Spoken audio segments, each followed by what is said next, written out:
scared. What, scared of what? Of everything. Success. Love. You say you love being out on that mound. Why would you ever settle for cutting grass? Now, wait a second. Who's scared? Okay, I can't control my career. You can. If you love architecture so much, why are you willing to settle for the life your daddy set up for you? What do you want me to do?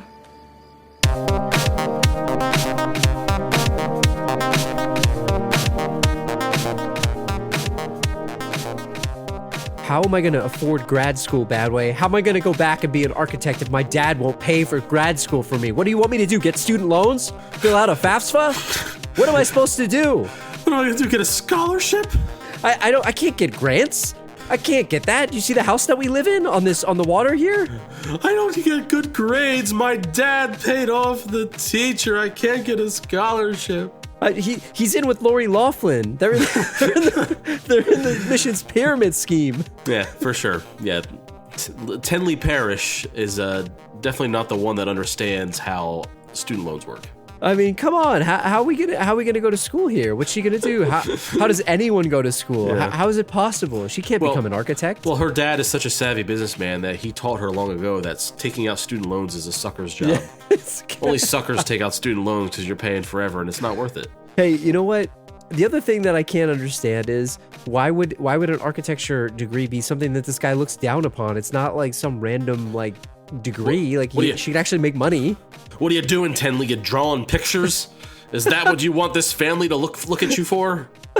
You're gonna embarrass this family by drawing pictures for a living?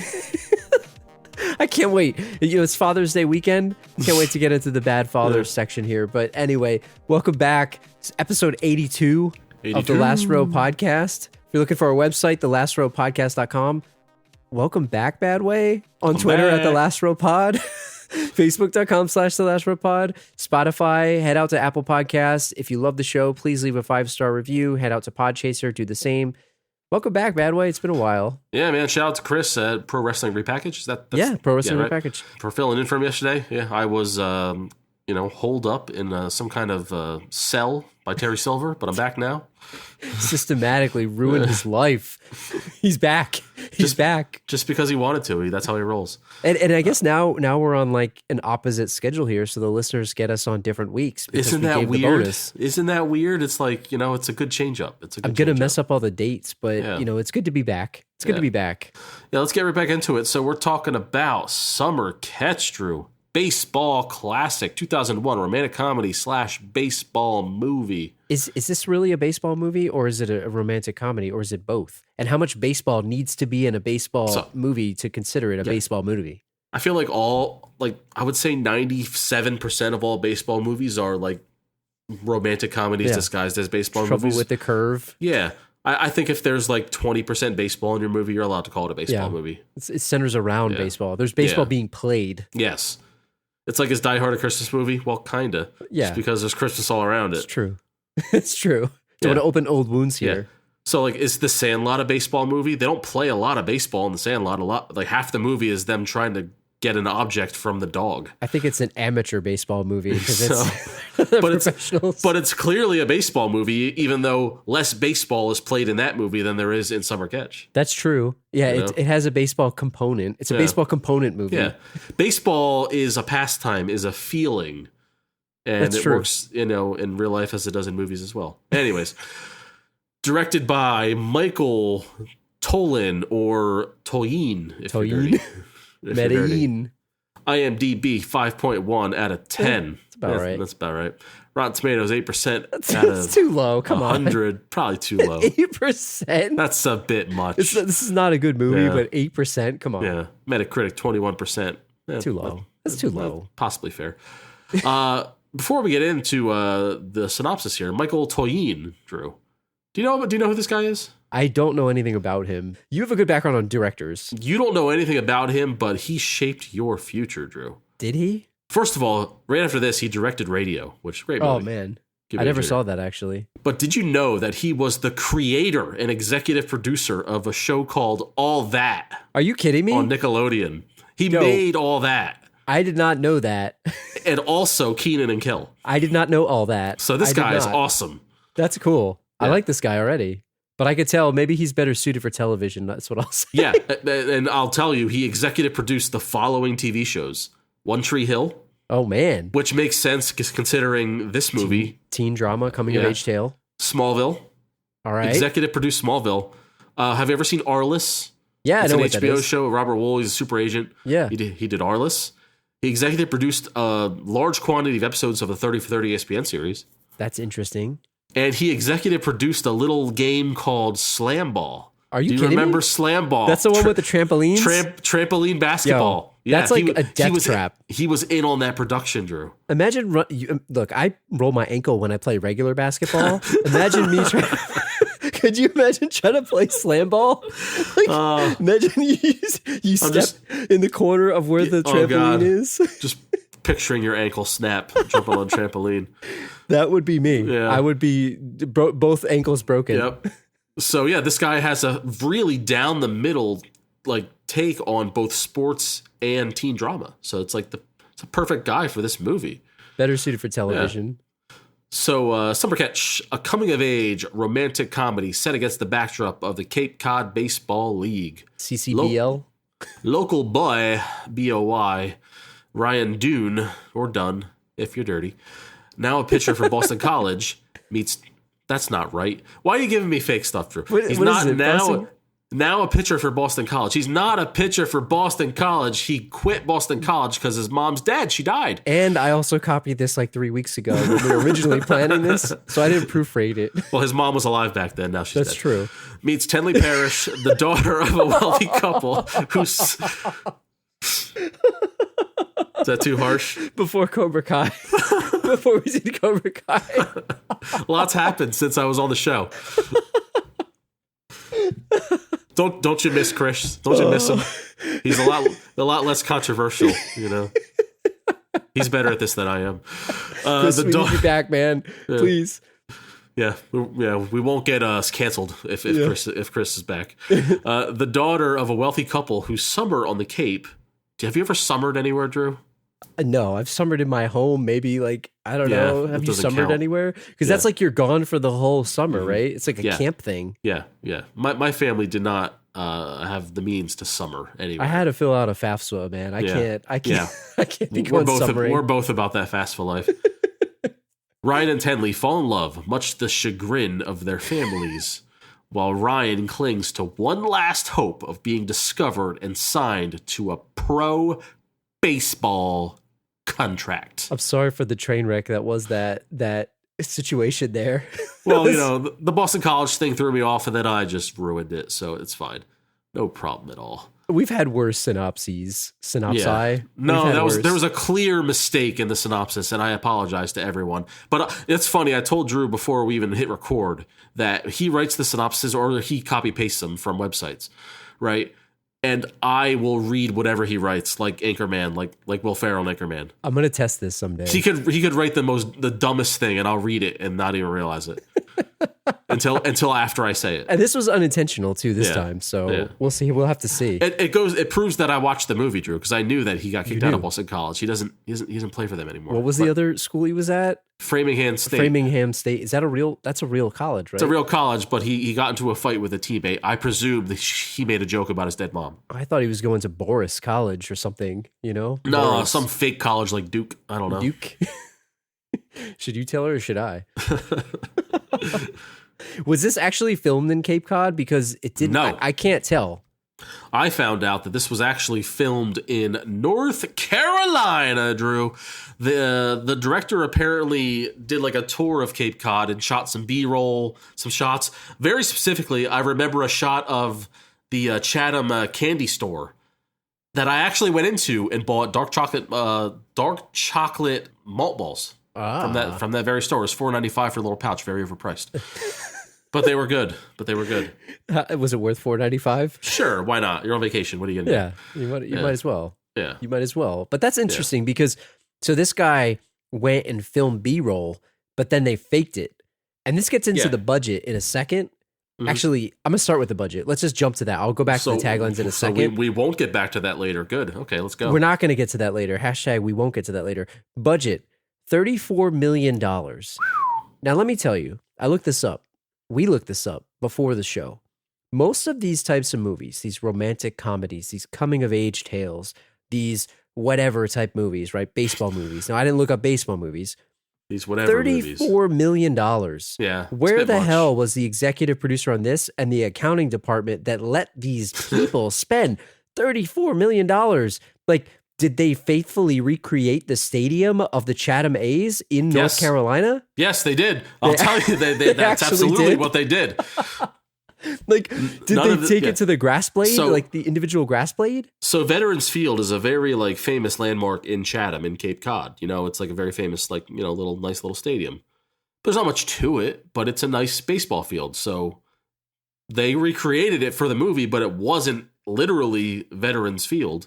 So I imagine that factored into the budget. They created a whole baseball field. They made the town to seem like Cape Cod. Probably a lot of those mansion rentals probably ran up the bill a little bit. You know, there's got to be a lot of reasons Airbnb. why. Yeah. And I would imagine that filming in Cape Cod was probably more expensive, which is why they did it in North Carolina. But I don't know. It seemed like an over budget movie, right? 34 mil. I mean, come on, look. So we looked this up. Can't Hardly Wait, 10 million. I looked up She's All That. There's all kinds of swanky places they're partying at. They did a freaking high school synchronized dance with Cisco. Wasn't Cisco in that? Or somebody, right? Or it was Fatboy Slim or whatever. I don't know who the hell was in it, but this movie made 20 million. I mean, it like cratered the budget. Yeah. And had they spent 10, they could have come away and said, you know what? We made a little bit of money here. Let's call it a success. This is a failure. How much money does it take to like put all these like guys through like baseball training camp and like teach these guys how to look like real baseball players? Did they need to? Did they even need to? You have to make the guys look legit, because I can spot a fake pitcher a mile away. I mean, I thought Freddie Prinze Jr. had a pretty good windup. That's what I was going to ask for an amateur. Did he look good enough? And Van Leemer? Van Leemer too. Yeah, I thought they looked realistic. I really did. I don't know. Like, what? I just don't understand what they spent the money on. Like, did they start a lawn care business? Like they got the funding for it? Yeah, they actually started it. It's like they started the pre-profits, the Dunn family lawn care. You know, and you know how like a business takes losses the first X amount of years. It's like that's what this was. They wrote it off. 10 million. They lost. Yeah. It's ridiculous to me. I mean, come on. Yeah. It made $19.7 million. So I don't know. Maybe there was like extensive reshoots. Maybe there was overtime. Like, I thought that the sports scenes were like Varsity Blues level of good for baseball. They were good. Which, by the way, this guy, what's his name again? I forgot it already. Michael Tollin. Michael Medellin. Michael Tollin. He executive produced Varsity Blues too. Man, this guy's like the Spielberg of production here. I don't know if he executive produced it, but he produced it. He has a credit on it. He was somewhere. a producer. He was a producer. So he kind of had, there's the same idea there, scene-wise. Like, I thought the sports scenes were pretty good. They were good. That probably factors into the budget as well. I still, but outside of that, like, how much are you going to spend? 30? I can't even. There's no good way to say it. They screwed up, Drew. They spent too much money. They should have had an eye on this thing. Let me tell you. This movie would have made money had they, spent what they were supposed to spend, because there's nothing to it. Like, how much could possibly the fire scene of the snack shop have of cost? They could have used a little miniature. That's like the biggest action set they have. What else did they do in this movie? They were in a bar. They're in bars, and then they're in the Oasis. They're in the dad's home. They're in Tenley's mansion. That's it. That's it. Swimming pool. They had the party. Maybe they had an actual party. I mean, the other thing, not to harp on this, but maybe it was the star power in this, because they had Brittany Murphy. She was riding hot in 2001. Mm-hmm. Freddie Prinze Jr. was just coming off a bunch of movies. Mm-hmm. Maybe Matthew Lillard. They had like some pretty big names. No, they weren't that Fred big. Ward, straight off of Tremors 6, whatever. Well, I mean, you got to get Fred Ward from Tremors 6. He's the everyman father, the guy from X-Men, the corrupt senator. Like, come on. He's the crazy dad from Road Trip too. That's true. He pulls out the revolver. He pulls the gun out. He's got a gun at the student commons. Oh my god! I'm sorry to harp on this. We're like 20 minutes in, and I'm still talking about 34 million. I just can't get over it. It's 4 a.m. on Father's Day. What do you want us to do? Let me go back to the tagline. Hashtag. We'll get to that later. We got to it later. Two really weak ones, in my opinion. It's like the weakest we've had. First one. Are you game? Lame. I saw the poster. It had that literally on the poster. Are you game? Yeah. Lame. And then here's one. Baseball is a sport. Loves the game for Freddie Prinze Jr. and Jessica Biel. Like they use their real names. I don't think that's good in there. That seems fan made. That doesn't even seem like a real thing that someone who was paid to do this did. That seems like the one that you would put, like when you have the movie trailer guy say that in the voice, the menacing voice. That's the one that they have. But both of those are weak. So let's jump into the movie. And before we start talking about the characters and stuff, you're like the foremost expert on Cape Cod right now. Oh, sure. And the Chatham-A's, because not only do you have a shirt of the Chatham-A's, sure, you've been to Cape Cod twice, and I've never been there. And I know got back, and I know a lot about baseball, so this is like right up my alley here. This is like you're gonna have to school me on Cape Cod, the Chatham-A's, baseball, all this stuff, and Freddie Prinze Jr. too. Like, what was it like up there? You just got back. Do you feel like you're more inclined to talk about this movie? I just summered in the Cape, Drew. So you were summering, so you lied to me. I knew. My family never summered. You know. You summered alone. What you don't know about me is that my family had a very very embarrassing lawn business, Drew, that I just couldn't get over. Even though they made a ton of money in this lawn business, I was embarrassed. I was embarrassed by them. So it's just absurd to me that lawn care businesses is like depressing. Like, because the guy's probably making a lot of money. Because we could never summer. So I was very embarrassed by it. So I had to make my own money so I could summer in the Cape Cod. You just got back from summering. Yeah. How was your trip? So I just got back from Cape Cod, went on a vacation with some friends. I visited these towns that they, the Dennis. Did you go to Hyannis? And I was in Hyannis. I was in what's the other one? Yarmouth. Last year we actually stayed in Yarmouth. This year we stayed in Chatham.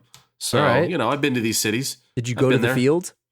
Last year I did, not this year. I think I saw the field. We didn't really visit it. There's not a lot going on. Did the movie do a faithful recreation of it? Does it look like what it was? Yeah. Oh yeah, definitely did. And like, you couldn't tell that this movie wasn't shot in the Cape. I thought they did a pretty good, accurate representation. And again, they spliced in some B-roll all throughout to get the cheap fake shots to make it seem real. Tell me about the feel of the town, right? So you've been there multiple times now. Yeah. This movie has a very specific feel, and this team seems to have a very significant place in the town. Whether it's, the fact that they're this summer league baseball team, it seems like it's just ingrained. Like the way that the movie plays it up is like they've got all these people, they're rooting for it like we would, like the Phillies minor league team here, the Iron Pigs. It was like very much part of the town. Yeah, I mean, it seems like there's shops with like paraphernalia all over the place. Chatham-A's this, Chatham-A's that. Get your hat, get your shirt, get your whatever. Less so in the other towns. Like there's like it's the Cape Cod League. It's not just Chatham. It's like all these other cities have their teams and they all like play each other. But I never got the sense that these other teams, like I didn't see any Hyannis gear, for example. I didn't see any Yarmouth gear. Great names. It's great names. So yeah, Chatham. I don't know, for whatever reason they seem to love their team there. I don't know why. I don't know how, but yeah, it seems to be part of the town. I'll ask you this, like, because I'm not a big baseball fan. I know casual baseball. So this is not a minor league team. It's not associated with any team. It's a summer league. Yeah. So this is where, and tell me if I'm wrong, players come to this from college, it seems, like, and they're trying to get noticed. Yeah, it's college, and it's also like post high school. I feel like it might be invitational. That might be how it works. I don't think it's like they sign up for it because you have to be good enough. So where it's, you kind of go, you don't get paid, but it's a good place to get noticed by teams, by scouts, to potentially sign you to a major league deal. And they come from all over the place. Like, they in the movie, for example, they say, the catcher, Billy Brubaker, came from USC. Van Leemer, the hotshot, was drafted by the Dodgers, was offered $2 million, but he didn't like the signing bonus. So we told him to hold off, and I'm going to go prove myself down here or whatever. How much money more was he really going to make pitching in a summer league? Yeah, like he turned down like $2 million. This guy was like complete idiot, in my opinion. Yeah, the guy's just up his own ass for sure. Yeah, and like all these guys come from different places, and I'm pretty sure it's invitational, and it's a very individual team. I would say. Yeah, that was going to be my question to you, because the way that the minor leagues work, it seems that they're actually trying to win. They're competitive, right? Yeah, is this a competitive league, like, or is it just individual stats, kind of like? Well, it's super competitive, but it's everybody trying to make the majors. So it's like everyone trying to get signed. So in a way, it's like selfish. Does it make it more competitive because of that? Yeah, and it's competitive with each other. Yeah. Like the competition between Van Lemer and Dunn is real. Only like Van Lemer is a dick about it, and Dunn is very like humble. But I guess I don't understand why that matters, because they're both pitchers, and this is my ignorance of baseball, right? But like, yeah, I guess the scouts are there, but what does it matter if they're both good? Van Lemer needs to shine, baby. He needs to shine. But if there's this kid, Ryan Dunn, who's also pitching lights out, it makes Van Lemer seem like, oh, well, you know, if we don't have Van Lemer, maybe we could put an offer in for Dunn. That kind of thing. Do you think this movie was missing the hijinks? Like Van Lemer trying to like sabotage him, like more so than what happened, you know, like putting X-Lax in his like water and stuff like that. I mean, that would be cause for a villain scale situation. Yeah. And he just never quite got to that level. I mean, he did burn down the clubhouse, so that's but that was not to the detriment of Ryan Dunn. It was nefarious. I mean, it was villainous to the entire city of Chatham, I guess. and the family, the parish family there, that was made them look like fools. Yeah. Let me talk about this other thing, because it's maybe a stupid question, but maybe it's not. Maybe I'll tell you the stupid question. So he's also a lawn care person, right? But he was also mowing, and he looked like he was mowing the hell out of that baseball field. He knew how to do stripes. Yeah. So he was striping the hell out of that lawn, and it looked awesome. Is there like, this is gonna sound stupid, but is there like mowing minor leagues, like groundskeeping? You know, like you do this, and then hey, you prove yourself enough so that you go and you move up to like an actual minor team, and then same thing with like the snack people in the stands. Like you can really like toss people beers like in the majors. So how does that work? So yeah, your question is both stupid and brilliant. It can be both things, Drew. I want to know the answer. So yeah, I agree with you 100% that there should be levels, like just like umpires. We could do it for grounds crew. We could do it for game attendants as well. Ball boys, bat girls. Yeah, you start off here in the COD League. You gotta prove yourself. If you do it well enough, you know what, kid, you mow a hell of a lawn. Why don't you come down to Clearwater and mow for the Phils? Yeah. Well, because think about it, like what other kind of lawn, like it's specialized lawn mowing. It's not like you're going to go mow someone's like home lawn like that. Like if the mound on Veterans Field is like just pristine looking all day, all year long, noticed. Someone's got to notice that. Hey man, you want to dirt that mound and the pros, son? Step up, man. Step your game up. Yeah. That's what I'm saying. And same thing with even the other stuff. Like, I don't know. And I want to know, and this is also dumb, but like, what's Dennehy do? Brian Dennehy? Because like, does he actually have to manage this team? Because he gives a couple of crappy pep talks, to be honest, but he looks like he's straight out of like, you know, a high school team or like it's some minor, like, I don't know, kids league. It's a thankless job, man. Like he's probably getting paid, I don't know, 10 grand total for the season. Like what the hell is he doing? It's gotta be his second or third job. These guys, he's trying to win, but like these guys don't care about the final score. They worry about their stats.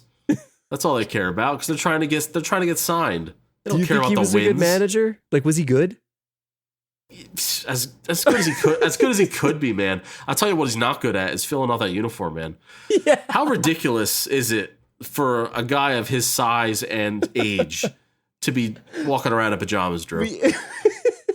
We talked about it. I forgot what movie we did. Maybe it was Rookie of the Year, or even Angels in the Outfield. It's like Danny Glover. Yeah, like, I'm just imagining. Like I'm thinking about real baseball, right? Like somebody like Charlie Manuel. Yeah, like he's like a 75-year-old man wearing pajamas. You know, the huge gut. You know, I'm not disparaging anybody with huge guts, but like. It's not flattering to wear a baseball uniform when you're that heavy, man. He needs like the Andy Reid Hawaiian shirts to like hide There's nowhere to hide the gunt, man. It's like it's just there. Well, that's why he put that jacket on. It's like in the middle in the heat of summer. The windbreaker in the middle of summer. There's a reason. Yeah, there's a reason why he's wearing it. Yep. Oh my God. Let's talk a little bit about some of the players. I don't want to go into detail, but like you mentioned Van Lemer, this is this like ace hotshot guy. Great name, Van Lemer. He looks straight out of 2001 with the flames on his glove. Mm-hmm. He's got the bleached like tips, but the weird hairband thing. And it's like, sticking up in the sky. He's the jerk of the team. You got Billy Brubaker played perfectly by Matthew Lillard. Great who baseball is name too. A goofy catcher that can't hit at all until he gets over his performance But he's anxiety. like he's the team clown. Everybody likes him. How, like, I asked you this before, but like, how long can he go like hitless? Because I don't know how long it was, but they were making things about it. A storyline. It was a storyline in the movie.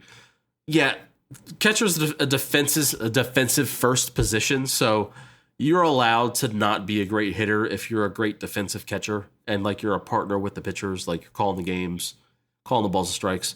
But no, you can't hit zero forever, Drew. Eventually, you're going to have to snap out of it. And I think he was on the cusp. I feel like the game was realistic enough to like when he finally started to snap out of the slump, which, by the way, was when he met Dee Dee Mulligan. Yeah. The slump buster. Yeah, that's in more ways than one, you know? Yeah. I mean, not to go there, but you know, it's just the beer pour move, the beer piss thing. You know? It's very, very, very gross. Inappropriate, very gross. you know? You don't want to drink a beer from someone's legs? It's such a small town hick girl thing to do, right? Look at this trick I can do. It's not a trick at all. It's just holding a beer bottle with your knees. Hey, you know, and just dumping it on a guy's face. She wants to know what it's like to pee standing up. Yeah, that's all. Yeah. It's penis envy. Yeah, it is. It's penis envy. And then you got Miles, who I don't even know what position he plays. Did they say center field? Because he commented that he likes all the players' butts. Yeah, that's right. That's He's like, right. oh, Ryan Dunn, great dumper. He goes. Butt. He called it a dumper. And then you got Mickey Dominguez, who's played by Wilder Valderrama. I don't know what position he was. I don't even know. It's probably like shortstop or something. Yeah, I think he was second. He was a second baseman. I thought he was infield something. Valderrama back then, man. He was hot off the fez, man. Let's talk about this town because and the town, right? So I want to also ask you something else about this. What is it like? You mentioned it as invite only or something like that to get to this thing. I think it is. I'm not sure. 2001. It makes sense, right? It makes sense. But they treated this like it was some type of foreign exchange student thing where they had house parents and there was like a place you stay. You had sponsored families. Is that a thing here? Yeah, I feel like I don't know for sure, but I'm going to speculate here that if it's invite only, then the team, I'm assuming, like will put you up. That's what I thought. And they're probably like volunteers to like, yeah, sure, we'll bring the kid in and give him a place to sleep and give him something to eat for like the betterment of the town. I don't know if it's a tourist thing or something. What I didn't really understand was it the town loves the team so much that they're going to put the players up? Like, I didn't get it. We probably sound like total amateurs for someone who's listening and actually knows the answer to this question. This is pure speculation. Write into me because I have no idea. The Last Row Podcast at gmail.com. Please send us an email because I have no idea. I don't know how this like baseball team makes money, or I don't know why they care about winning or whatever. Snack sales. Yeah. I mean, it's all about the snack sales. But yeah, I like to think that it's an invitation only and the players are not paying much money. It's basically a summer of like honing your craft. And the town gets something out of it as well, or the league, I should say. How many bags of peanuts and flavor ice pops do you have to sell in that snack shack for like $1 to actually make it up to be able to do the bread? So maybe they have the interns. Maybe, hey man, maybe that's why their lawn is so clean. He's doing it for free because he's got to try to get on the team. Maybe that's why they kept him around. Maybe that's why he got his shot. They knew he was going to clean the lawn up real nice because they can't pay for it. It's crazy. Man. Speaking of house parents, what about the return of our creep hall of shame? Oh man, our house parent of the year here, Beverly D'Angelo, dude. You know, I'm finally glad that we're not relegating just creeps to being guys because you could be a creep on either side here. Oh my gosh. Wow, that was a creep. Call the cops, man. Like for real. That was like borderline assault. Yeah. And it was like a coming of age thing for him, but holy crap. Creep hall of shame. He's in bed reading the Bible and she's like she's seducing him. Definitely induction into the creep hall of shame. So we got a lot of the baseball out of the way from this quote baseball movie. But let's talk a little bit more about Ryan Dunn, just as a person and his background, right? He lives with his dad. You mentioned earlier his mom died. She's died. I think relatively she's dead. She relatively like recently, I think it was. Clearly affects his dad, who we'll get to in a second. What was this guy's college career like? You mentioned he flamed out. He went to multiple colleges. Like, Yeah. You know, not necessarily because he was like a bad player. It was because he got into a fight. Yeah, so I guess this guy's just a head case, you know what I mean? He's just can't put it all together, lets the bad innings affect him, lets his personal life affect him. So clearly when his mom was sick, I think they said she had cancer, I believe. Was that affecting him maybe? I don't know. So, yeah, it was affecting him, and then when she died, he couldn't, like, put it together, and that's understandable. So, but in the long run, if you want to become a baseball player, and if you want that to be your career, you got to put that aside, and you have to, like, move forward, you know? Yeah. And he, just like the rest of his family, it seems, just has a hard time moving forward from the loss. What do you think about his relationship with his we'll get to his dad, but his brother? Because it seemed like his brother, who's working at this bar, was a baseball player himself. Seemed like he couldn't, quote, cut it. Couldn't hack Same it. with his dad. It seems like his family has this chip on their shoulder, like they're just not good enough. You know, do you think that they are jealous? It certainly seems like it because he has a lot of talent. The brother's definitely jealous. Like, I guess they allude to the fact that Ryan has more talent than they ever had. It's certainly that the brother ever had, but he's wasting it. So I don't know if the brother's just mad at him for wasting the talent. He does have that big speech at the end of the movie. But also it's like, why is he a dick towards him? Yeah, I don't understand it. It's like he's extra mean, it feels like. And they kind of make a point to like put him down. Yeah. Over and It's over. Like, how many times did Freddie Prinze just walk out of that bar angry in this movie? I mean, like every scene was him angrily storming out of the Oasis. That's true. Great name for a bar, by the way. Yeah. Great name. But so he's cutting lawns and he's trying to make it in the pros.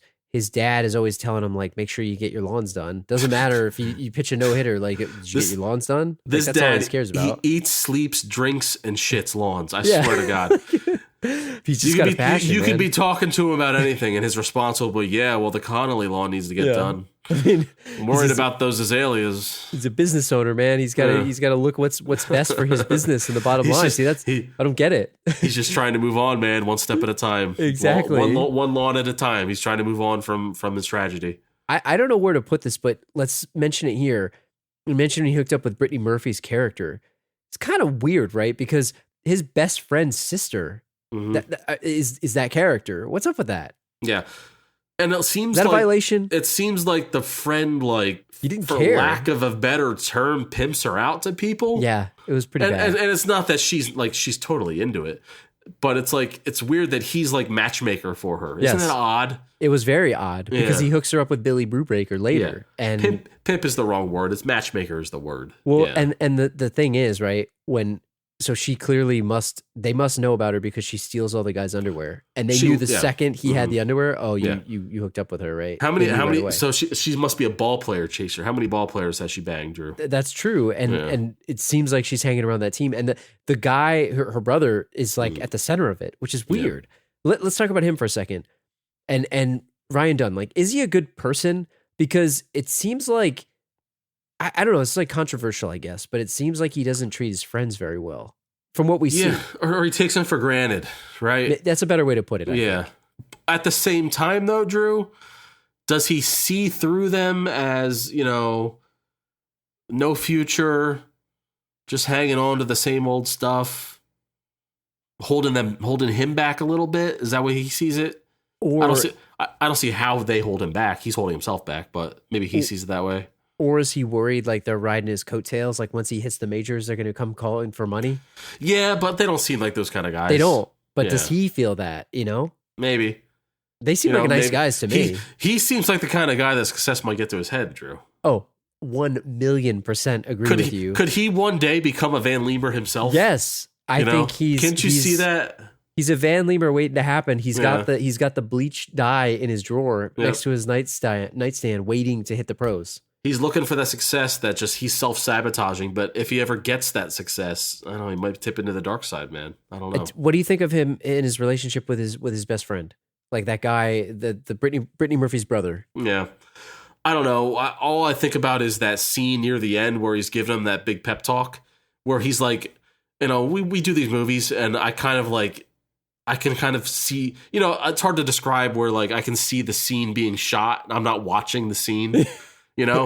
Like I can imagine I'm trying to picture the camera. I'm standing behind the camera with the director, watching the director shoot the actor do You're the standing scene. there with Michael Tolan? I'm no expert, but like this is how I see movies now because I watch them with such a critical eye. He's just racing through those lines, isn't he, Drew? On that pep talk. I love you, Rye. We've been not one game we missed, not one game. And it's like he's just racing through those lines. And like, what take was that? Was it one take and done? They couldn't they ran have done out of more daylight. takes? They were like, yeah, we're done here. This is Michael Tolan. He's like, yeah, whatever, we got it. Whatever. That's He's why like, he's better on TV. He's Yeah. used to the TV takes. They gotta shoot it and go. One take Tolan. One take Tolan. I think I think they could have got somebody better here. I mean, like this guy, I know it wasn't a big part, you know, and I hate to quote Wayne's World too, but no, when it's appropriate, it's appropriate. I mean, look, we went through this on the show before we went here, but what if they'd have got somebody like the guy? Like you can't get a leading man, like you said, No. right? But they need somebody else, like maybe the guy that's in the bus from Road Trip that reads Breckenmeyer the books, the weed smoker guy. yeah, Yeah, the pothead guy. I forget his name, but he's like whatever. Yeah. Who else would you cast in this role? Like I was thinking like Shermanator from American Pie. I don't know. Yeah. He's probably a better actor than that guy. you can't have somebody who's going to steal the show. Yeah. Like you can't have a leading man. Like or even Kevin from or like the Rookie of the Year kid. What is his Michael Ian Thomas or something? yeah, Michael and Thomas. Yeah, like it'd be him. It could be him, he's but better than that kid. Yeah. What about like I don't know? We'd have to go back to like 2001 and look at like the MTV Movie Teen Choice Awards and see who the hot actors were back then. But I guess they'd probably be too hot. Like you'll be getting like freaking Ryan Gosling or something. I think they need Leo DiCaprio. They should have busted into that 70s show and they should have got Hyde. Like he was big enough. Yeah. But maybe Yeah. Topher Grace. If maybe? they're tapping into Seventh Heaven, then they can definitely tap into more that 70s show stuff. What about the other dude from Seventh Heaven, Barry Watson, like the brother? Yeah. They could have used him. Yeah, they could have doubled up, no The problem. blonde hair guy, David Gallagher. Yeah. Like they gotta get those guys. It's like it was a good speech, but just so poorly delivered. What about speaking of Seventh Heaven, I don't. There's not really much about Tenley. Tenley, by the way, what a rich name. That's What a name and a half here. They don't really tell you much about her, but I think we should, before we get into the fathers, let's talk about their relationship here. So Jessica Biel, where does she rank on your 90s 2000s crush scale? I don't even know how to say it, Drew. Are we allowed to say? Can you say it? She's just no. Well, I mean, it's all complimentary. She's a bombshell, Drew. She's a bombshell. And was this her first like coming out party? Right. I think it was her first big movie at the time. Like she did Seventh Heaven, but like she was wearing sweaters and she was like pretty conservative. And wasn't it a WB show? This was the jump to I think movie stardom and like very famous. We see her in like the skimpiest of bikinis in the first scene of this movie, and it's like, oh my god. Yeah, I mean, you would have crashed your lawnmower too, Yeah, right? sure. We can't blame Freddie Prinze. I'm not seeing these two together, honestly. I don't think they had good chemistry, if I'm being honest. No, they're completely different people, and I don't get that they were even interested in each other than the fact that she was slumming it. Yeah, like how did they fall in love? Because to be completely honest, this movie they just were together all of a sudden. I know how they fell in love, Drew. It's very easy. How? She's slumming it. She's trying to make her dad jealous or angry by slumming it with the lawn boy and the bad boy baseball player. And then he falls in love with her because she's Jessica Biel. Yeah. and you blame him? And she's, very wealthy and she looks like that. Now he doesn't care about the wealth, but like hot girl's hitting on you and you're single. What are you doing? What are you going to do? And he seemed to know her. He knew her before because they've been doing the lawns for a long time. So he's probably seen her over the years, right? From a distance, yes. Her father has been, or his father has had this lawn contract with Mr. Tenley or Mr. Parrish for a long time. So he's probably seen her for a while. Yeah, she's summered there more than once. What do you think? I mean, we joked about it in the beginning. So she wants to go back to school, be an architect. They don't give you much backstory about her at all. Like you don't really know about her. No, we only know about her through Ryan Dunn and then also through her dad. But like her by herself, we don't really know much about her personally. So you mentioned she's slumming it. What are the chances this relationship actually succeeds? I don't know, man. Let's go through scenarios. So he's a baseball player and it doesn't work out. And he just like comes back to Cape Cod and takes over the lawn business, the Dunn family lawn business. Yeah. Is she really going to be okay with that? Yeah. She can't summer there in the winter. Yeah. Like, is she gonna live in Cape Cod year round? No. I mean, he's going to be doing driveways Yeah. and stuff, right? I don't think so. Yeah. Because as we alluded to in the beginning, as much as she like resents her dad for like trying to shape her future, she also can't live without that money, Drew. We know that. It's just all she knows. And it might not even be her fault. Exactly. It's just all she knows. Like, what if he decided that it wasn't worth it? Because, I mean, to be honest, he's got to deal with their family just like she's got to deal with his family. And they come from very different walks of life. Yeah. Not that it can't work. Sure. But that I think he's going to be constantly battling her father. Yeah. So just like looking down on him. Yeah. So, and the events of this movie play out, especially the scene where the dad invites him over to the swanky party and he basically tells her, listen, you either break up with my daughter or I'm going to fire your dad, and all my rich friends are too. He's not going to have any lawns to cut, and he's going to be homeless, and you're all going to suffer. So it's like the baller of all threats. Yeah. In the most negative way possible. After that happens, there's no way they can be together unless Tenley estranges herself from her father, which is very unlikely to happen. I mean, if she needs him to go back to college here, then she's not gonna. Can that conversation exist, and then 5 years later he walks her down the aisle? No, to marry Ryan. They're gonna elope, if anything, and then they have to shake hands at the altar. No, that's not gonna happen. He's going to be like muttering under his breath, like, "You son of a bitch!" Like, it's not going to happen. It just won't work. Yeah. Like, I don't know. What if Freddie Prinze Jr. was kind of like, "This isn't worth it"? Yeah, because as much as like you think you love each other, and it's just a summer fling, Drew. They just met each other. Like, he may have knew of her existence, but she didn't know him prior to this summer. Like, really knew him. What do you think? What do you think I mean, look, summer fling, they happen. And I don't think that's a bad thing, I guess. But at the end of the day, I really don't see this. Look, I hate to be on Robert Rand Parrish's side here, but I think he kind of had something going when he was like, "Look, this will be over by Labor Day." I mean, we all know it. Listen, when he was given that spiel, the way he started it was okay. Yeah, we all know it's a summer fling. Do me a favor. She has a bright future ahead of her. Can you coerce her into going to the job? Yeah, that's okay. Yes, it's disregarding the love, which you could say is bad, but at least it's not disrespectful to say, listen, I love my daughter. I don't know if you love my daughter or not. You certainly care about her. Yeah, this is a great opportunity for her. Please, if it's meant to be, it's meant to be in the future, but have her tell her to go to San Francisco, please. That would have been fine. Yeah.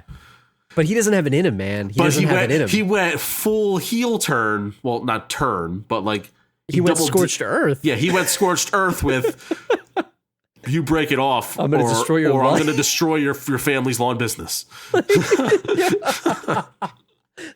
There's no coming back from that. That's scorched earth, man. I mean, look, that's extreme. And you're right. Look, I think it's time to talk about these guys. We gotta talk about the fathers. Sure. It's Father's Day weekend. I mean, it's Father's Day weekend, and it's no coincidence that we have a movie here where there are two bad fathers to put through the bad father barometer. This has never happened before, where a movie had two bad fathers. They're both.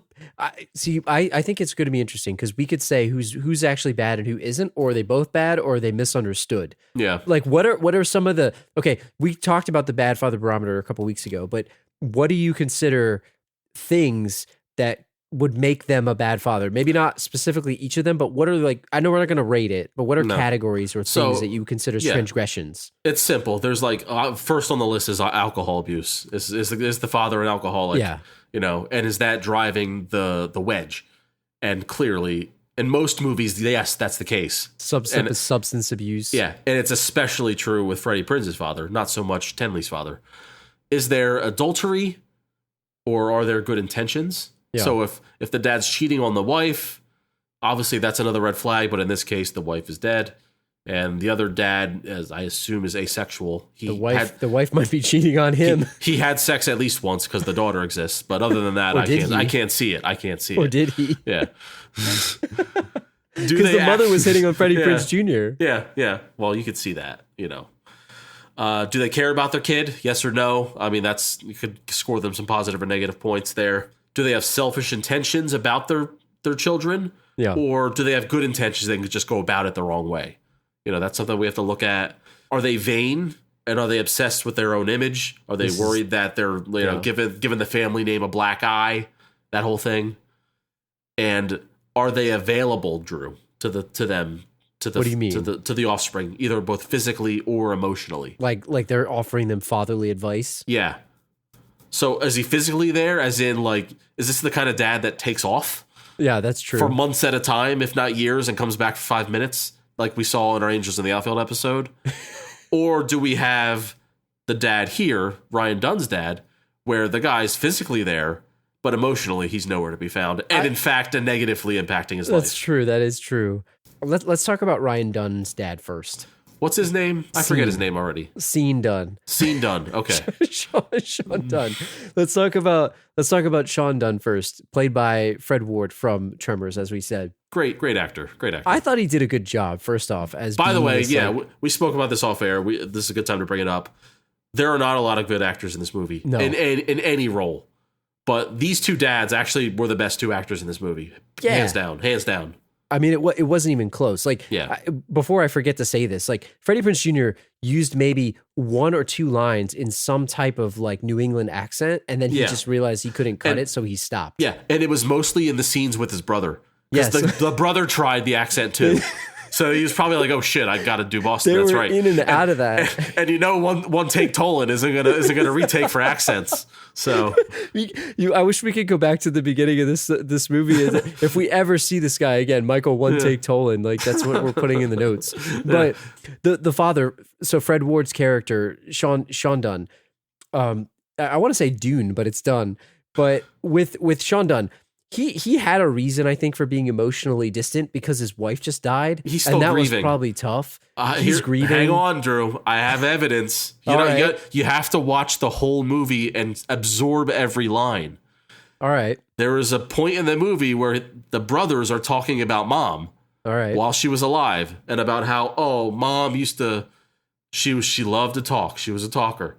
She'd come home. She'd be making dinner. Dad'd come home, sit at the table with a beer. The mom would be talking about her day, and dad would just nod off, and mom would just keep talking. It's tired from mowing those lawns, man. So the guy is just getting drunk at the dinner table and falling asleep while the wife's trying to have a conversation with him. So is this guy really a changed man? I bet he wishes she was there now talking about her day. That's for sure. I don't know how much different this man is. Is he an alcoholic in this? I mean, he's not an alcoholic. Well, I mean, he's holding the business together. That's true. So it's not he's a functioning alcoholic. Drew. He's not adulterous. No. He seems to care about his kids. Maybe at the end he does. He cares, but he doesn't know how to parent. I don't think he had, like, I'm going through your list here. Yeah. I think he had good intentions. Because I think probably what he was trying to do was set up the business so that one of these two guys could take over. Now, I don't know if Oasis is owned by his brother or he just works there. I don't know either. It was really hard to tell because he was the only guy attending bar at all. But like, if he owns the bar, that's also a good business. Yeah. So that's not a failure. They talk about the lawn guy and the bar guy being failures. Those are both legitimate businesses, Drew. The Dunns are very successful. That's what I don't understand. They're talked about as losers by everyone all movie. One guy's a lawn business, the other guy is a bar. It's great. It's great work. The third guy's a stud pitcher. It's great work. Yo, talk about topsy-turvying these guys and making them feel like less than human. They have good jobs. They're getting negged. Yeah. We're getting negged. It's ridiculous to me that this asshole, Rand Parrish, like, sorry, I had to say it. This guy, Rand Parrish, well, I don't even know what the hell he does. They don't even say. They don't tell you anything. This guy could be doing insider trading for all we know. He must be partners with Terry Silver or something. He's just good at business. He's good at business. He's out there just doing whatever. He's summering, so clearly he doesn't have to work in the summer. He's an invested millionaire. That's just the thing, Drew. What happens in Cape Cod is of no concern to a man like Rand. That's true. Because he summers in Cape. If you live your life in Cape Cod to this guy, then you're a loser. Doesn't matter. Doesn't matter how successful you are. That's true. If you live there, you're not good at business. This dude I mean, this guy has no respect. I mean, let's jump to him because, and I'm gonna start without even your categories, but just how he treats others. Mm-hmm. The fact that he dumps all over Sean Dunn and the Dunns of a family, like he treats them like, oh, thanks for doing my lawn. Oh, don't park your car here. Well, the most disrespectful thing in the movie was not him threatening the job of Ryan Dunn's dad. It was telling his dad to his face, don't park on my driveway. Your oil stains are getting on my driveway. He's the kind of guy that when he's out to eat, when the waiter's done, he does this. Yeah. You can't see my hand. He does. Yeah. He snaps the fingers. Like, and then he waves them away like, oh, I'm done. Now get the hell out. Like, get the hell out of here. This guy, I don't know, and he comes across like he wants to be a nice guy, but he's not. Like, you talked about emotionally there.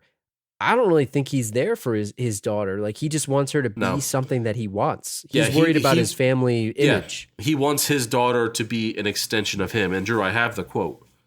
I have the quote of all quotes where Tenley, unfortunately, got into the photo in the newspaper of the snack shack being burned down, which she had nothing to do with, which, in fact, her boyfriend saved the lives of 4 people that day. They could have died. They could all be dead. And then this guy, Rand, has the audacity the next morning at breakfast to tell his daughter, congratulations, your humiliation of this family is now complete. I mean, imagine if you heard that shit. This guy actually... Isn't he like the evil senator from X-Men? Like turns into like a mutant or something? Yes, he is. Like in the original X-Men movie, he looks like a villain to me. And I don't know, maybe he's typecast as like a villain or some kind of jerk every time. Like the other transgression that he does too is he befriends Tenley's ex-boyfriend and invites him to golf. Oh my God, Drew. Is that a violation? Such a violation. Can you imagine? Like, what the hell is he doing here? Yeah. She's like, what's he doing here? Yeah. That is the violation of all violations. Like this guy, look, Fred Ward or Sean Dunn, whatever we want to call him, he might be a little troubled, but he is no way near as bad of a father as Rand Parrish, in my opinion. Yeah, I mean, I hate the stereotypical rich guy's the jerk, but like in this case, it definitely fits. And Dunn's is so we've established that Rand Parrish is a terrible father and an awful human being. Is Sean Dunn a bad father, or is he just? I think he's grieving, depressed and confused. I think he's depressed and just a little drunk. And you know what? Look, maybe he's got his own demons. Like he didn't make it in the majors like he wanted to. However far he took it, and he lives in Cape Cod where everyone is summering. And he's mowing their lawns. Yeah. So he has like an inferiority complex. He sees everyone's better life than him. And that's its own problem because he can't appreciate what he has. He has a successful business. He's got good kids. Like, I know his wife died, so that sucks. But he's actually, I think, deep down a good person. And he kind of comes around in the end. Whereas Rand doesn't. Yeah, he's a hardworking man. Yeah. Yeah. So, I don't know, man, but I just can't get past the scenes where... So Dunn has the blow up in the one game where like he was cruising through 4 and then he gives up a grand slam. Melts down, yeah. And then his father, who was drinking at the game, had the cooler with him, stands up as soon as the guy hits the home run. He kind of chuckles to himself and goes home. Folds his chair. Yeah, folds his chair and goes home. Goes home, waits for Ryan to come home. Ryan walks through the door, and then he just makes fun of his son for blowing the game. He had a few by that point. and then Dunn is like changing out of his clothes to go meet Tenley, and his dad makes fun of him for going to meet Tenley. She's only dating you because she's trying to get back at her dad. But is he hitting him up with truth bombs there, maybe? It's like the kid is like so depressed he's about to lose his baseball career, and his dad's just piling on, throwing flames. Yeah, that's pretty bad. He's throwing grease on the fire. But I'll say by the end, he came around and he told him like, hey, you're all going to be something. I'm proud of you. You know what, though? That 75,000 signing bonus is going to help buy some good mowers. Yeah. Some mower upgrades. Tell you what. Is he going to hold him to mowing the lawns even when he's relief pitching for the Phillies? Hey, you know what? Like, that Connolly lawn still on the schedule for Thursday. Are they going to fly you back up here so you can mow that lawn after you're done getting hit off of by Ken Griffey Jr.? He'd be on the phone with his son. The son's in the hotel trying to go over the scouting report for the Reds. and his dad's telling him, listen, boy, so when's your next day off? Thursday the 5th. So I'm penciling you in for the Connolly lawn Thursday the 5th. You get down here, you do that lawn. I mean, that's what it's going to be. Catch the red eye back to Cincinnati, where you're starting on Saturday. If I have to rank the bad fathers, I'm saying Rand Parrish is the worst. Yeah. Sean Dunn is not as bad, but he's still not good. He's got his moments, but Sean's redeemable. He's got some stuff to work through, but there are signs. He saw the error of his ways. Yeah. Rand Parrish just got off threatening somebody's business, and who knows? Look, if he's going to do that over somebody dating his daughter, what kind of stuff would he do in his actual business? How do you think he made his money? Can I extrapolate this a little bit, please? Please. So let's get back to the threatening of the father's business. So he says business. He says, well, I'd hate for something bad to happen. Like, me and my associates will have to look at our contract. It's like a mafia boss. But here's the thing. So say you're an associate of Rand, right? You're his friend down the street on Shore Avenue. Are you and you think that Ryan Dunn does fantastic lawn work. I know where you're going. At great prices. Best deal in the Cape for lawn business. Because this rich asshole says, this guy's banging my daughter, so can you please fire him? It's like, no. No, Rand, he does great work. I don't care who his son dates. Yeah. He doesn't have that kind of pull. You see the way he stripes my lawn? Yeah. No, hell, you're right. Hell no. Who does this guy think he is? His friends are not going to fire the Dunns because the son and the daughter are like, they don't care about that. No, I'll tell you what. Dunn does good work. Sean Dunn's only problem is not thinking more of himself. He should be charging more. Yeah. He should have raised the price on the guy. He needs to reevaluate those margins. He needs to play economics here, man. He's economic sanctions on him. One day he'll own the house on Shore Avenue if he raises those prices. That's what he needs to do. The irony is he'll still be mowing other people's lawns, but he'll be paying someone else to mow his lawn. To mow his own. Yeah. That's the thing. Yeah. He just likes it for fun. No, I think if you had to rank these two, Rand is clearly the villain of this. He might even be the villain of the movie, to be honest. Like, I'm not going to villain scale him, but Sean Dunn is definitely redeemable. Yeah. And, to close out the bad father barometer here for Father's Day, I'd say Rand Parrish is not even redeemable at all. No, he's total scumbag. And him befriending the ex-boyfriend is just the tip of the iceberg. That's villainous, in my opinion. We like to golf. Can you imagine if your mom invited one of your ex-girlfriends that you... Not okay. Yeah, just for dinner. Like, we like to hang out. She likes to cook. Oh, I invite her over. She likes to, we're going to play cards. That might even be more of a violation than threatening the lawn care business, to be honest. You would be so mad at your mom if she did that. And she would never do that, by the way. I'd go date the lawn girl. That's what I'd have to do. Yeah, you'd have to go slumming it.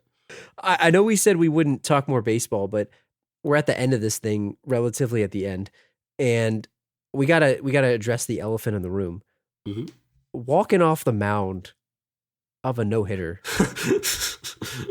I got to give our friend Ty, a friend of our show and friend in life, he asked me this question when we were talking about doing this movie. What type of life event would you walk off the mound for a no-hitter?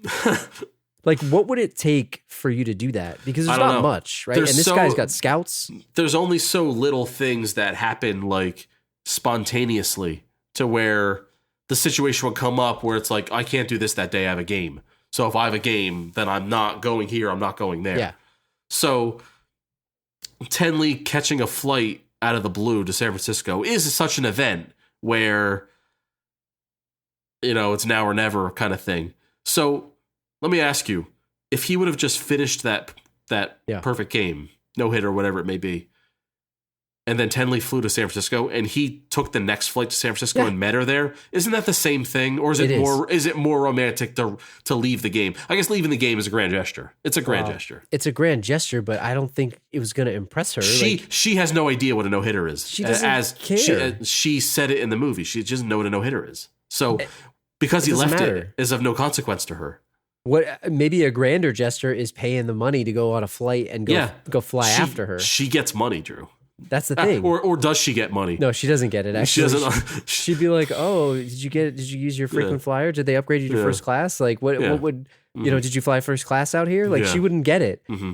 But I don't understand. Like, for me, like, let's say somebody dies in your family. Are you going to walk off the mound for a death? Maybe you probably still finish the game. Brett Favre threw 6 touchdown passes after his dad died. After his dad died.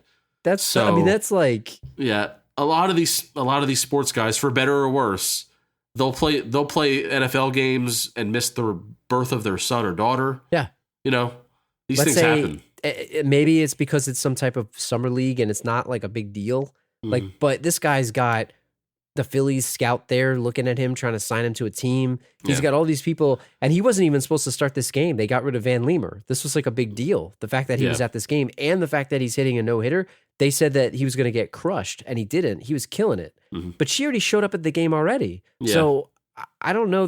I think the grander gesture would have been flying out there to meet her. If she really loved him, then, she could have, couldn't she take a flight the next day? Yeah. Couldn't she just wait? Yeah. Wait a day. That's what I mean before, right? This relationship is doomed. It's not going to work. It's just not going to work because she doesn't get baseball. Yeah. And he doesn't get her life. It's not like they had a fight. So it's like she could have definitely supported him and just gone the next day. Like, why is she taking a red eye? Why is she taking a red eye to San Francisco? It's her dad. Rand. You got her on that. Get your ass on this plane. I wanted to leave tomorrow, but my dad paid for the plane tickets. You know how that goes. Like, I can't pay for my own tickets. She can't pay the difference. I don't have my own bank account. It's my dad's bank account. It's my dad's credit card. This relationship is doomed, man. It's not going to work. I mean, come on. So then that takes us to the next part, right? This is the end. We'll wrap it up with this. They show what happens to this guy. He's getting recruited by this, like, I guess this is what people outside of Pennsylvania think of people from Pennsylvania. Maybe Dr. Cox from what's it called? Scrubs. He's like trying to recruit this guy. He makes it into the Phillies minor league system, or he's there, and he gets called up. And they're showing this in a post-credit scene. I guess they're still together. I don't know. We don't really know, but it was like his family was in the bar. Was she in the bar? I don't remember, and this is really bad. I don't know if she was or not, but like, why is she? Well, she summers in the Cape, so she would be at the Oasis. Wouldn't she go to the game though? He got called up. It's a big deal. She gonna fly to Cincinnati? Is she really? She should. I mean, hey, Rand wasn't going to pay for it, so that's well. Let's break it down here. So, the fact that he made it to the majors means, and he was signed by the Phillies at the end of the scene by a Scrubs doctor, which means that he goes to Clearwater. And Tenley's not going to live in Clearwater. We know that. It's just not going to happen. And if he's successful enough, which he was, because he made it to the majors, he would have been to Double-A. Where's the Double-A, Drew? Yeah. It's in Reading. Reading, Pennsylvania. Is Tenley going to live in Reading, Pennsylvania? No, hell no. After Reading, Pennsylvania, what's next? Well, now it's Lehigh Valley, but back then it was Scranton, Wilkes-Barre. Yeah, that's true. Scranton. Is she going to live in Scranton? No. Reading was bad enough. She's going to live in Scranton now? No, hell no. I'm sorry, Katie, if you're listening, but yeah, I mean, really, but Tenley's not going there. Yeah. She won't even be seen there. Yeah. They don't even say where they came from. I'm assuming she's in Boston. So let's break it down. They only knew each other for like 2-3 months max, right? For the summer. Then for her to be a baseball wife, for lack of a better term, they're never going to see each other. And she's clearly a career-driven woman. Like, she's not going to settle for, oh, my husband makes $5 million a year playing for the Phillies, so I don't have to work anymore. That's not her. She wanted to work. She wants to be an architect. She wants to work. Yeah, she wants to be an architect. So she's going to have her career. She's going to be super busy. He's going to be traveling all over the country for 9 months out of the year, every year. They didn't have time to build a relationship. It by definition, was a fling. Let me tell you, Rand was onto something here. Yeah, he knew. He should have shut down that lawn business, man. Should we go back to the barometer, or was he that bad? Yeah, he was. He was. He was. His intentions were bad, but he all of it was bad, right? But he knew. He knew what we all knew. He went about it the wrong way. He knew, but the way he went about it was awful. It was so bad. It was not the ends justify the means. It was the means were bad, but the ends were correct. He knew, man. And let me tell you, like, it just wasn't going to work. And I don't know, this ending of it proves it to me. It just proves it. Do you think he lasts in the majors? What do you think? No, I don't think he doesn't have the mental capacity. I mean, was this like he got creamed by Ken Griffey Jr., which as anybody would, right? He's a person from the minors, gets pulled up. So I appreciate that, because This is the way things work. You get called up to the majors. Usually it's in the middle, at the end of the season, middle to the end of the season. If you look at the score of the game, the Phillies were down by 3 when he was put into the game. It was the 7th or 8th inning. So, you know, they're going to give him a shot to go in there in a low-pressure situation. He can't lose the game for them. They're already losing. He's a lefty. Griffey's a lefty situation. Yeah. Let him get the nerves out. Let him pitch. And then he'll be more confident for his next appearance. If it's there or not. If it's there. So then he'll play relief ball for the rest of the year, and then maybe spring training next year, they'll throw him in there as a starter, and they'll work him out. That's usually how these things work. I thought it was cool, and you know, I mean, we grew up in this area, so and I've been to a bunch of Phillies games, especially back then, to see all the names on the scoreboard. Oh, like yeah, Michael Lieberthal, classic like Bobby team. Abreu. It was a classic team with Abreu and Lieberthal and Jimmy Rollins and Scott Jimmy Rowland. Rollins. I mean, was also Doug Pat the Glanville. Bat. Doug Glanville was on there. Yep. Man, I'm pretty sure I had like a Doug Glanville bobblehead or something from going to one of the games. Love Doug Glanville. It's crazy. Like it was just brought me back. I don't know. I mentioned it earlier, and maybe the last thing that I'll say to you, but like the Dr. Cox thing was just, it was like offensive to me because like, it's like this. They made him into this like guy that I don't know. It just was weird. Like the question you said this in the board. Like, did they ask him to do that? Did they ask him to act that way, or was he just bored as hell? I feel like this dude just like made up a character on his own. Because he was bored. Yeah, like the suspenders. He's like, what's my motivation as this scout? Like he's saying this to himself internally. I'm going to make him, he's from Mississippi, and now he's hired by the Phillies, and I'm going to have this weird Southern accent. I know you got more than that, son. Yeah, the best accent of the whole movie. How would we like to sign you $50,000? 75 to do it? It was so weird to me. It was so out of place. It didn't need to be. It just didn't need to be. Yeah. And it was so weird to me. It just stood out like it was unnecessary. Yeah. And I just think he was bored. So we've grown up towards the Philly area. Yeah. You know, we're north of Philadelphia, but like we're in the city portion of Pennsylvania. Yeah. But most of Pennsylvania is country. It so is. when we see Pennsylvanians portrayed as backwoods redneck country bumpkins, it's offensive to us because there's more to Pennsylvania than that. Yeah, and it's offensive to the rest of the state too. Yeah, because not everybody's like that. They call it Pennsyltucky, that whole thing. Yeah, it's like that's not how it is. But like a lot of media portrays it as that. The accent that I am more used to is the Delco one. Go home. Go home. The mayor of Easttown. Yeah. Oh, get some water. Yeah, like that's the accent that we know. The Philly, outside of Philly accent. Right. That's our accent, right? So I understand why you're sensitive to this topic. It was just weird to me. It just seemed so out of place. Like it was so odd that this guy is like. It was just very bizarre. It's like if this were a Texas thing, like would that guy have a cowboy hat and yeehawing all over the place? It's like the same thing.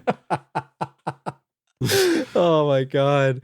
All right, let's wrap this up, and I guess I'll ask you this, and I'm just going to ask you very bluntly: was this a good movie? No, but I watch it every year. It's like it's 10 out of 10. Me too. It's not good at all. I've probably watched this movie every summer for like the last decade. I don't even mean to. It just I happened to come across it and I watched the whole thing.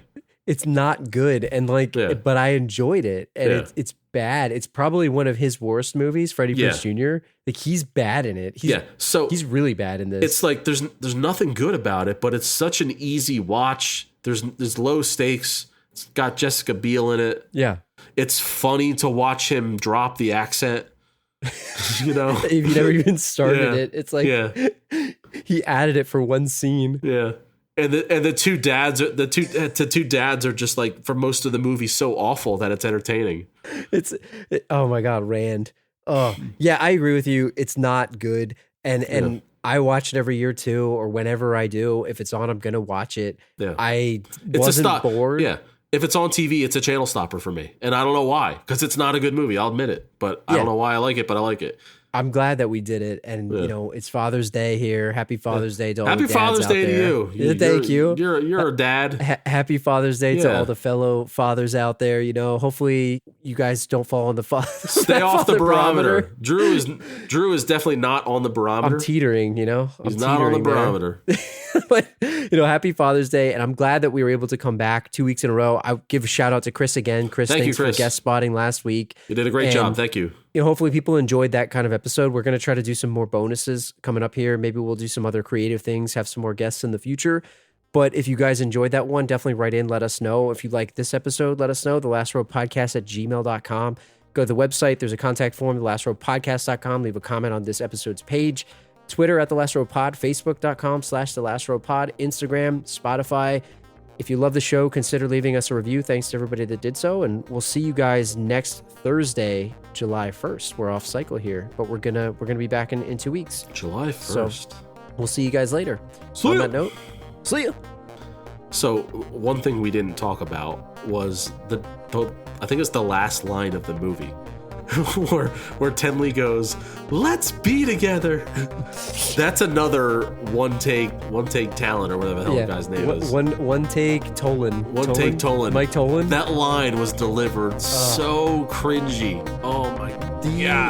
The acting in this movie was bad. I mean, this guy's TV quality director is what it is, and not like Emmy award-winning TV like HBO TV. This is like Nickelodeon. Look at him, man. He created all that. It's a skit show. It doesn't matter if they make mistakes. They're in and out to the next scene in 2 minutes. Well, and CW, right? Like CW level acting, right? One Tree Hill, all these other things. That's this guy's.